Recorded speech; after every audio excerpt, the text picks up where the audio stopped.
Ma femme n'avait aucune idée de mon passé de tireur d'élite des marines et de mon travail actuel d'agent du FBI. Mais je me suis réveillé juste à temps pour entendre son appel de minuit. « Oui, mon cœur ?» Il ne se doute de rien. Demain soir. Assure-toi oui juste que ça ait l'air d'un carnage. Mais j'avais déjà tout préparé pour en éliminer 10. J'ai toujours pensé que les heures calmes m'appartenaient. Le cœur de la nuit, quand la maison était immobile, l'air lourd de sommeil, et même les murs semblaient respirer en paix. Mais cette nuit-là, à minuit 41 exactement, je me suis réveillé, assoiffé, et tout ce que je croyais savoir s'est effondré en une seule phrase. Oui, mon cœur, il ne se doute de rien. Demain soir. Assure-toi juste que ça ait l'air d'un carnage. Je me suis immobilisé, une main sur la poignée de porte, l'autre tenant mon verre vide. Sa voix était basse, délibérée, chargée d'intention. Ma femme. La femme que j'avais épousée il y a 3 ans, la femme que je pensais connaître jusqu'à la cicatrice derrière son genou gauche. Elle se tenait dans la cuisine, le dos tourné, le téléphone à l'oreille, une main enroulant le cordon de son peignoir. Je l'ai entendu rire, un rire doux, presque nerveux. Et puis, je laisserai la porte déverrouillée à 22 heures. Faites ça vite, faites passer ça pour un cambriolage qui a mal tourné. J'ai reculé avant que le craquement du plancher ne puisse me trahir. Pas de colère, pas de panique. J'ai simplement posé le verre sur la table du couloir et je me suis dirigé vers le garage, comme si j'allais fumer une cigarette. Elle ne m'a pas vu. Elle n'a pas entendu la porte se refermer derrière moi. Je m'appelle Jacques Brennan.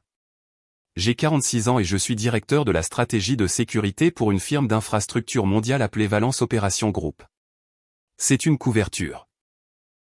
Mon véritable employeur est le Bureau fédéral d'investigation, division du contre-espionnage, unité des opérations internes. Depuis 15 ans, j'ai été infiltré dans divers rôles civils, traquant les menaces à l'intérieur des frontières américaines, vol de technologie, infiltration de cartels, réseaux de chantage étrangers.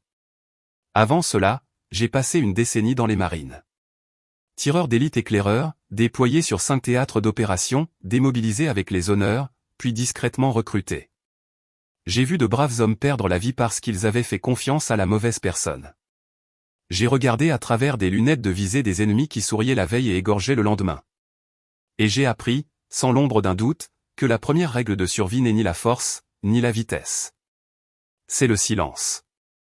Laisse-les parler, laisse-les penser, laisse-les se pendre avec leurs propres cordes. Le garage était plongé dans le noir jusqu'à ce que je tape la séquence sur le panneau latéral. L'ampoule du plafond a clignoté une fois, puis s'est stabilisée. La pièce ressemblait à n'importe quel débarras de banlieue, étagère de pots de peinture, un établi, une boîte à outils. Mais derrière une fausse cloison, accessible en pressant les 2 bons doigts dans la découpe derrière le boîtier de disjoncteur, se trouvait ce dont elle ignorait l'existence. La porte s'est ouverte dans un déclic. Je suis entré dans une salle de contrôle de 12 par 12 pieds, murs renforcés, insonorisation, un bureau en acier froid avec 4 moniteurs, des liaisons montantes en fibre optique, 3 brouilleurs de signaux dédiés et une série de sauvegardes de données. Mon sanctuaire. Je me suis assis, j'ai respiré, puis j'ai activé l'enregistrement audio caché de la maison. Je l'avais recablé moi-même il y a 2 ans. De petits micros en céramique intégrés dans les luminaires, les grilles de ventilation, et même les plaintes. J'ai rembobiné de 10 minutes et j'ai réécouté. Oui, mon cœur, il ne se doute de rien. J'ai fermé les yeux, laissant les mots m'envahir. Pas les mots, ils étaient sans importance. C'était le ton. Celui que j'avais entendu dans les salles d'interrogatoire. Celui que les menteurs portent comme un parfum, une confiance nerveuse, une malice enjouée. Elle a terminé l'appel. J'ai changé de flux. La caméra de la cuisine a capté ses doigts volants sur son téléphone. J'ai copié le numéro en temps réel et les balancé dans un traçage via un téléphone jetable. Les résultats sont tombés rapidement, un prépayé enregistré à 3 villes de là, avec des pings de localisation rebondissant sur des antennes relais couramment utilisées par des affiliés connus du cartel Najra. Des connexions vers le sud, des réseaux de trafic et d'exécution. J'avais vu leur travail. J'avais nettoyé leur travail. Je les regardais se servir un verre de vin, s'asseoir sur le canapé et sourire. Ce sourire. Mon Dieu, il me faisait fondre avant. Maintenant, il me glaçait les mains. Elle pensait que j'étais juste un homme avec un travail de bureau, un homme qui ramenait des plats à emporter, oubliait les anniversaires et payait les factures à temps. Elle ne savait pas que le coffre-fort sous le sol du garage contenait une mallette avec des munitions M118 personnalisées et un fusil démontable que j'avais utilisé en Jordanie. Elle ne savait pas que chaque pièce de cette maison pouvait être transformée en piège tactique en moins de 2 heures. Elle ne savait pas que j'avais cartographié chaque entrée, chaque sortie, chaque ligne de mire depuis que nous avions acheté la maison. Elle ne savait pas que j'attendais. Ce n'était pas de la paranoïa. C'était une habitude. Quand on passe 30 ans à marcher parmi les ennemis, on apprend à compter les pas et les angles, même en se brossant les dents. On n'arrête pas juste parce qu'on a un prêt immobilier. Je l'ai regardé finir son vin et monter se coucher. Elle n'a pas verrouillé la porte de derrière. Pas besoin. Il venait demain. Elle pensait avoir ouvert la voie. Elle avait fait une erreur. Elle pensait avoir épousé un civil. J'ai ouvert le coffre, j'ai sorti la mallette, je l'ai ouverte. Le fusil était là, comme un vieil ami. J'ai commencé à l'assembler, chaque pièce glissant en place avec le genre de précision qu'on n'oublie pas. J'ai murmuré à la pièce vide, un carnage, un. Elle voulait un carnage. Elle allait en avoir un. On dit que les pires trahisons ne viennent pas avec des cris. Elles viennent avec le silence. Et quand ça arrive, on n'entend pas son cœur se briser. On entend juste la pièce devenir plus silencieuse. Trop silencieuse. La nuit après l'avoir entendu murmurer ce petit complot meurtrier au téléphone, je n'ai pas dormi. Je n'ai pas fait les 100 pas. Je n'ai pas bu. Je suis resté assis dans ma salle de surveillance et je me suis souvenu de la jungle. Plus précisément, de la vallée de Korangal, en 2006. C'était le genre d'endroit qui n'était jamais immobile, même les arbres y respiraient mal. La chaleur avait un poids. On restait assis dans la même position pendant des heures, sans cligner des yeux, sans bouger, sans penser. Juste à écouter. À attendre. Et puis une forme bougeait, juste assez pour justifier une pression sur la détente. Je me souviens de la première fois où j'ai attendu trop longtemps. C'est le même jour où j'ai vu 2 de nos gars se vider de leur sang dans la boue parce que j'avais hésité. Il ne faut pas une balle pour vous tuer là-bas, juste une seconde de doute. Je me suis fait une promesse ce jour-là, ne jamais attendre d'être trahi. J'ai emporté ça avec moi au bureau. Les fantômes sont venus aussi. J'ai juste appris à mieux les nommer. Différents uniformes, différents masques, mais les mêmes yeux vides. Quand je les rencontrais, je travaillais sous couverture comme consultant privé pour Vélance OPS, infiltré dans le réseau de l'ombre du bureau. Elle était analyste système, engagée pour redessiner notre interface logistique. Intelligente, chaleureuse, elle aimait son café brûlé et noir. Elle m'a dit que son dernier petit ami l'avait escroqué avec une arnaque à la crypto, alors la confiance ne venait pas facilement. J'aurais dû voir l'ironie à l'époque. Mais j'étais fatigué. Fatigué du jeu, des mensonges, des masques. Avec elle, j'avais l'impression que je pouvais enfin accrocher mon fusil au mur et l'Y laisser. Elle a même ri la première fois qu'elle a vu la cicatrice au-dessus de ma clavicule, disant qu'elle ressemblait au logo de Nike. Just do it, a-t-elle murmuré avant de l'embrasser. C'était comme une capitulation. Je n'avais pas réalisé que c'était la mienne. Mais de petites choses ont commencé à s'accumuler. Les faux appels professionnels où sa voix devenait trop basse. Les week-ends chez sa sœur qui se transformaient soudain en retraite d'urgence. Les questions sur mon fonds de pension, mes mots de passe. Je continuais à lui trouver des excuses, blâmant mon propre traumatisme. On voit des ombres là où il n'y en a pas, n'est-ce pas? Sauf que parfois, l'ombre est réelle. À 4h12 du matin, j'ai sorti 2 téléphones jetables, l'un du conduit de ventilation murale, l'autre du grenier. Pas de traces numériques, pas d'empreinte digitale. Chacun codé pour une fausse identité distincte. J'ai envoyé un message à 2 de mes plus anciens contacts du bureau. Je n'ai pas tout expliqué, juste assez, possible faille. Actif compromis. Protocole de veille conseillé. Phrase clé, Rossignol a quitté son perchoir. En 6 minutes, j'ai eu la confirmation. 2 boîtes aux lettres mortes étaient prêtes. Une dans une poubelle de ruelle, l'autre derrière un distributeur automatique dans la salle de sport où je m'entraîne. Cela déclencherait le niveau suivant s'il m'arrivait quelque chose. J'ai effacé les 2 téléphones, broyé leurs cartes SIM et jeté les restes dans des sacs poubelles séparés, répartis sur 3 pâtés de maison. Le lendemain matin, aucune trace. La maison était la suivante. J'ai passé des années à prétendre être le mari incapable de réparer un robinet qui fuit. C'est ce qui a rendu facile l'installation de chaque pièce d'équipement sans éveiller les soupçons. Le garage avait un déclencheur à pression relié au détecteur de mouvement des 2 entrées latérales. La porte-fenêtre arrière était équipée d'une alerte silencieuse qui se déclenchait à la seconde où elle s'ouvrait. J'ai installé 2 caméras sans fil dans les gouttières, chacune alimentant une boucle privée que je pouvais regarder depuis ma montre. On aurait dit que j'arrosais les plantes. Je posais des mines. Au lever du soleil, la maison n'était plus un foyer. C'était un périmètre. Je me suis préparé un shake protéiné que je n'ai pas bu et j'ai ouvert le coffre. À l'intérieur, la longue mallette n'avait pas été touchée depuis près de 2 ans. Pas parce que je l'avais oubliée, mais parce que j'espérais ne plus jamais en avoir besoin.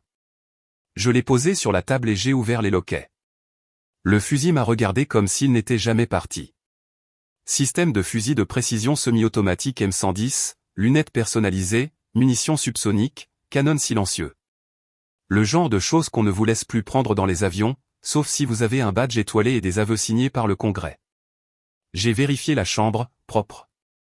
J'ai chargé la première balle, usinée à la main, à pointe creuse, avec une gravure juste sous la douille, K21, pour Killzone 21. Pas une dotation du bureau. La mienne. Puis j'ai parlé. Pas à elle, ni à personne. Juste au fantôme dans la pièce.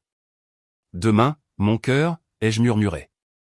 Faisons un carnage. Et puis j'ai souri. Elle pensait avoir ouvert la porte à des tueurs. Elle ne savait pas que j'avais déjà ouvert la porte pour eux. L'odeur de faux filet grillé m'a frappé avant même que j'entre dans la cuisine. Beurre, ail, un soupçon de romarin. La totale. Elle avait mis les petits plats dans les grands. Je suis entré dans la pièce et je l'ai vue, tablier noué, cheveux relevés comme elle ne les avait pas portés depuis des mois, souriant comme si les dernières 24 heures n'avaient pas eu lieu. Le voilà, dit-elle. Le dîner est presque prêt. J'ai pensé qu'on méritait une belle soirée à la maison. Elle a retiré la poêle en fonte du feu et a dressé le steak comme pour un shooting de magazine. La lueur d'une bougie vacillait au centre de la table. Le vin cher, la bouteille que nous devions garder pour notre anniversaire, était déjà ouvert et décantait. C'était du théâtre, et c'était sacrément convaincant. Je me suis assis en face d'elle, observant ses mouvements, trop fluides, trop contrôlés. Elle a versé le vin, m'a tendu mon verre, et ses doigts ont effleuré les miens comme si elle essayait encore de jouer le rôle de l'épouse dévouée. J'ai souri. Elle a levé son verre. À nous. J'ai levé le mien. À demain. Elle s'est figée. C'était léger, pas plus qu'un clignement d'yeux et un tressaillement de sa mâchoire, mais je l'ai vu. Je vois toujours tout. Puis elle a ri, un rire léger, trop léger. Tu ne vas pas me dire ce que ça veut dire, n'est-ce pas? J'ai juste coupé dans le steak. Pas encore. Elle m'a observé pendant quelques secondes, puis a changé de sujet. Elle a parlé du chien du voisin, de la météo, d'une nouvelle série qu'elle voulait qu'on regarde. J'ai hoché la tête, parlant peu. Chaque mot qui sortait de sa bouche ressemblait à du bruit blanc dans mes oreilles. Ce n'était pas ma femme. C'était une coquille, parfaitement moulée pour me garder aveugle, silencieux, faible. Après le dîner, elle s'est levée et a dit qu'elle devait prendre un appel. Ma sœur, a-t-elle ajouté avec un petit roulement des yeux. Elle fait encore une de ses crises. Je me suis adossé à ma chaise. Prends ton temps. Elle a attrapé son manteau, m'a offert un sourire auquel j'avais cru autrefois, et est sortie par la porte d'entrée. J'ai attendu 6 secondes, puis j'ai tapoté 2 fois le cadran de ma montre. Le drone du garage, déguisé à l'intérieur d'un bac d'entretien de pelouse, s'est activé et s'est élevé dans le ciel, suivant silencieusement la balise GPS que j'avais placée dans la doublure de son manteau l'année dernière. Pas parce que je la soupçonnais, mais parce que je ne faisais pas confiance au confort. L'écran s'est allumé. Elle ne se dirigeait pas vers le quartier de sa sœur. Elle a tourné à gauche après la bretelle d'autoroute, puis sur une route de service non éclairée qui menait à une impasse, sur un ancien site de construction désaffecté à l'ouest du quartier industriel. Le flux du drone l'a surprise alors qu'elle s'arrêtait près d'une camionnette blanche. 2 autres étaient déjà là. Quand elle est sortie, 9 autres silhouettes ont émergé de l'ombre. 10 hommes au total. Équipement tactique complet, bottes noires, gants, vision nocturne attachée au casque. Pas des amateurs, pas des gros bras locaux. C'était une efficacité paramilitaire. Silencieuse, coordonnée, délibérée. Et puis elle a embrassé l'un d'eux.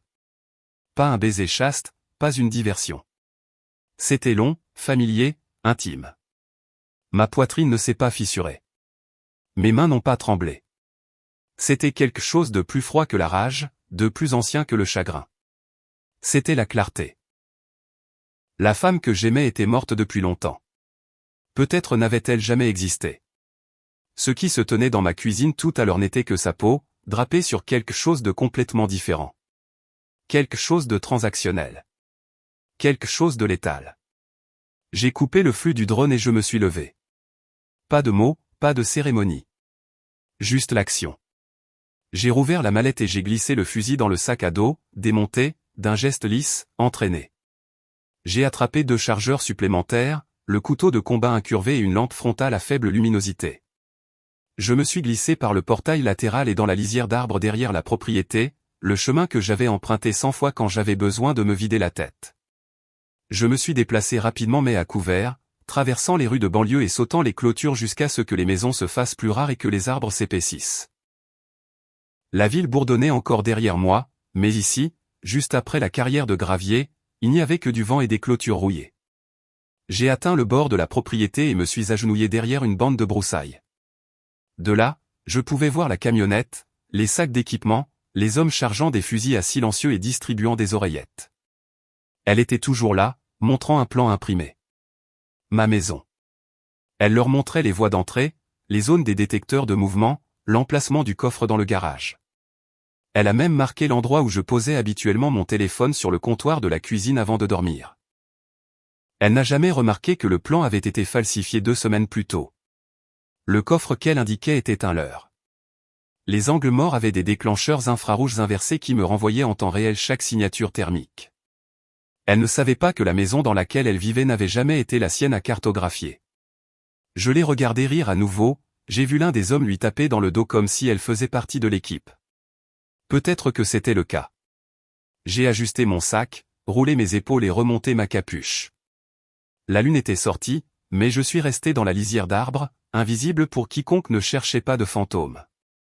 Elle m'avait appris à disparaître, à me déplacer entre le vent et les barbelés, entre un battement de cœur et une respiration. Et ce soir, je ne rentrais pas à la maison. Je marchais droit dans la zone d'abattage, le doigt déjà sur la détente. J'étais déjà là quand ils sont arrivés. À plat ventre au 2e étage de la carcasse de béton adjacente, qui faisait autrefois partie des anciens bureaux du site. De là, j'avais une vue complète sur l'entrée, les flancs nord et ouest, et une tranche partielle de l'intérieur du rez-de-chaussée. Mon fusil était calé, l'élévation ajustée, le vent calibré à 0. Chaque piège était en place, chaque angle pris en compte. Ils sont arrivés vers 21h43, comme une bande d'étudiants se rendant à un feu de joie, riant, se donnant des coups de coude. L'un d'eux a même ouvert une bière. Négligent, arrogant. Il pensait que c'était une mission de nettoyage. Juste une cible facile dans un lit dont il ne se réveillerait pas. Je l'ai regardé sortir du second SUV, un presse-papier à la main, portant toujours le manteau que je lui avais acheté l'hiver dernier. Celui qui, disait-elle, la faisait se sentir en sécurité. Elle les a appelés, désignant le plan sommaire. Je pouvais distinguer sa voix grâce au micro parabolique. Confiante, autoritaire. Elle était leur agent traitant, pas un appât. Il y a une entrée par le couloir, ici, dit-elle en tapotant le coin. Il dort généralement face à la porte. Balle à silencieux dans la tête et le cœur. Laissez la scène en désordre. Renversez des tiroirs, coupez quelques fils. Faites passer ça pour un cambriolage qui a mal tourné. Un des hommes a ri. De l'argent facile. Elle a souri. Ne soyez pas trop sûr de vous. Il n'est pas aussi stupide qu'il en a l'air. Ça, au moins, c'était vrai. Ils ont forcé le mur sud en premier, exactement là où je l'espérais. Les capteurs de pression étaient calibrés pour leur poids exact. Une fois déclenchés, ils lanceraient un délai silencieux de 5 secondes pour leur donner le temps de se regrouper. J'ai attendu. Le premier homme a bougé vite, sécurisant le coin avec son fusil en joue. Il a fait 2 pas au-delà de la poutre de soutien en contreplaqué et s'est effondré, la poitrine ouverte. Une balle silencieuse en plein sternum. Pas d'écho, juste le bruit de la chair frappant le béton. Le second s'est retourné trop brusquement et a déclenché le flash enterré. Il a reculé en titubant dans la charge explosive à clous encastrés dans l'évier. Ça ne l'a pas tué. Ça lui a juste arraché les jambes. Son cri a résonné comme celui d'un animal qu'on aurait frappé. La panique s'est répandue comme du gaz. Ils se sont dispersés, cherchant à s'abriter, essayant d'identifier le tireur. Ils ne savaient pas que je n'étais pas à l'intérieur. J'étais au-dessus, à l'extérieur, inaccessible. Le troisième et le quatrième sont tombés proprement. 2 tirs chacun. L'un à l'arrière du crâne, l'autre dans la gorge alors qu'il tentait de crier des ordres. À ce moment-là, elle hurlait « Gardez la formation ». Identifiez le tireur. Bougez. Mais il n'y avait pas de formation. Il n'y avait que le chaos. J'ai vu l'un d'eux essayer de monter l'escalier, déclenchant le fil-piège. Il n'a pas dépassé la 2e marche avant que les barres d'armature de soutien ne cèdent, le faisant chuter sur les tiges d'acier que j'avais plantées sous le plancher. 6 à terre. Le numéro 7 a couru dans un passage latéral et a heurté le fil-piège aux éclats de céramique. Pas mortel, mais ça l'a fait lâcher son fusil, et c'est à ce moment-là que je lui ai explosé la rotule. Je ne l'ai pas tué tout de suite. Je voulais qu'il la regarde en se vidant de son sang. Le 8 et le 9 ont tenté de rejoindre la camionnette. Je les ai abattus par derrière avant même qu'ils n'atteignent le capot. Les signatures thermiques s'allumaient comme des fusées éclairantes sur ma lunette. Prévisible, linéaire, faible. Le dernier, le numéro 10, était celui qu'elle appelait « mon cœur ». Je le savais parce qu'il n'arrêtait pas de crier son nom comme si elle allait le sauver. Il a essayé de courir, sans armes, appelant des renforts sur un téléphone jetable qui ne se connecterait pas. Il a fait 12 pieds avant que je ne sorte de l'ombre. Je ne lui ai pas tiré dessus. Je l'ai poignardé. Une seule fois, juste sous la cage thoracique, en remontant. Son souffle s'est coupé et il est tombé à genoux. Il a levé les yeux vers elle, suffocant, les yeux écarquillés par une trahison qu'il n'a pas eu le temps de comprendre. Elle l'a rattrapé, a essayé de le soutenir, le sang coulant sur son jean. « Non, non, non, s'il te plaît », a-t-elle murmuré, pressant sa poitrine. Je suis alors sorti à découvert, le fusil en bandoulière, les dernières charges déjà amorcées derrière moi. Elle a levé les yeux et s'est figée. Ses mains étaient trempées de son sang, son visage tordu, mais ce n'était pas de la peur. C'était du choc, de la perte. Peut-être du regret. « Je te faisais confiance », a-t-elle haleté. Je l'ai regardé fixement. Ma voix est sortie plus froide que je ne l'aurais cru. « Je t'ai fait confiance en premier. » Elle a cherché quelque chose.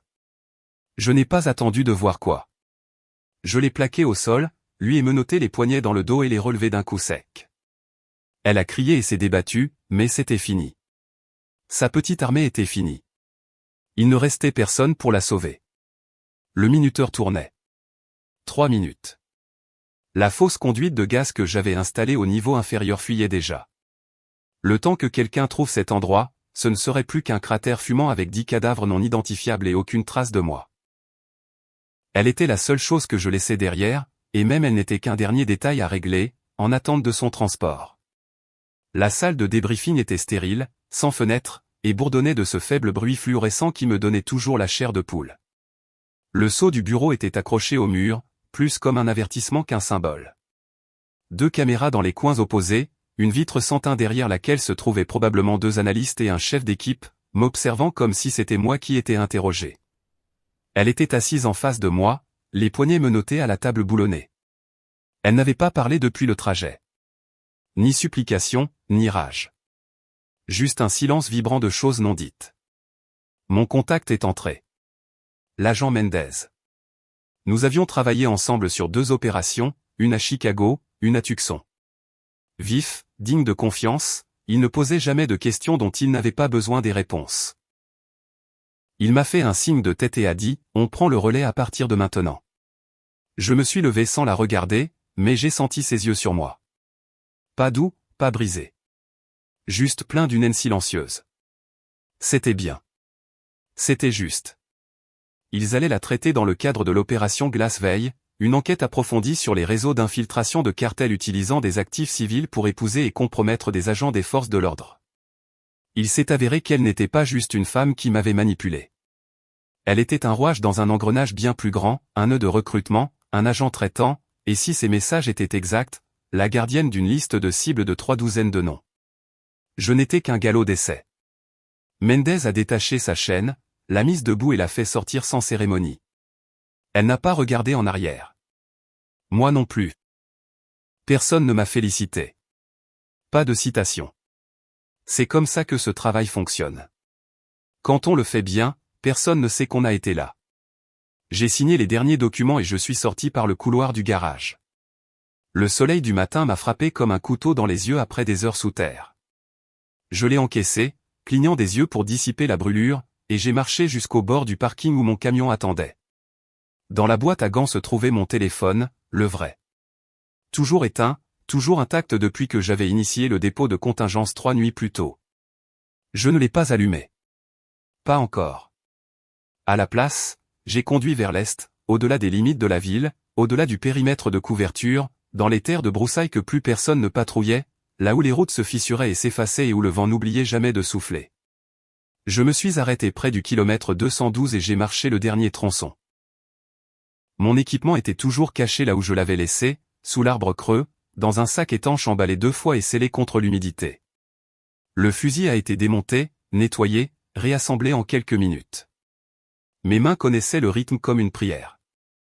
Une que je n'avais pas dite depuis des années mais dont je me souvenais encore. J'ai installé mon camp comme je le faisais en mission solo. Silencieux, simple, efficace. Pas de feu, pas de lumière. Juste une gourde d'eau froide et une parcelle de terre plate sous un dôme d'étoiles qui ne jugeait pas et ne demandait pas pourquoi. Et puis je me suis assis. Pas de débriefing, pas d'adrénaline. Juste les échos de tout ce que je n'avais pas dit. J'ai sorti un petit carnet de la poche intérieure de ma veste. Pas de logo, pas de nom. Juste des pages blanches que je gardais pour les vérités que je ne prononçais jamais à voix haute. J'ai pris un bout de crayon et j'ai écrit, lentement, délibérément. Je n'ai jamais eu besoin de vengeance. J'avais juste besoin d'être vu. J'ai fait une pause, puis j'ai ajouté, et maintenant, j'ai de nouveau disparu. Exactement comme j'aime. J'ai arraché la page, l'ai plié en 3 et j'ai craqué une allumette. La flamme a pris immédiatement, enroulant le papier comme s'il grimaçait. Je l'ai tenu jusqu'à ce que le feu touche le bout de mes doigts, puis je l'ai laissé tomber dans la poussière et j'ai regardé les cendres se disperser dans la brise. Il y a un mythe qu'on raconte à l'entraînement, que les gens comme moi, les infiltrés profonds, les fantômes, ne peuvent jamais vraiment revenir. Nous apprenons à nous effacer, finalement, nous oublions comment exister à la lumière du jour. Je pensais que c'était cynique. Maintenant, je sais que c'est juste une sorte de vérité silencieuse. Je me suis allongé, le fusil à côté de moi, les yeux sur les étoiles. Quelque part, loin d'ici, elle était dans une cage, une vraie cette fois. Traitement, interrogatoire, déclassification. Elle passerait le reste de sa vie dans des pièces comme celle où je l'avais laissée. Et je n'irai pas la voir. Je ne vérifierai même pas les mises à jour. Parce que cette histoire ne la concernait plus. Elle concernait le silence qui suit.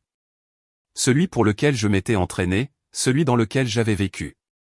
Ce bourdonnement étrange et paisible qui n'existe que lorsqu'on est entre 2 cibles, entre 2 couvertures, entre 2 fantômes.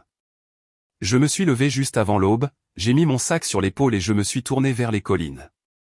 Personne ne savait ce que j'avais fait. Pas entièrement. Pas même le bureau. Et c'était le but. Demain apporterait un autre nom, un autre dossier, un autre visage que je devrais devenir. Mais cette nuit, pour quelques heures seulement, je n'étais personne. Et ça me convenait parfaitement.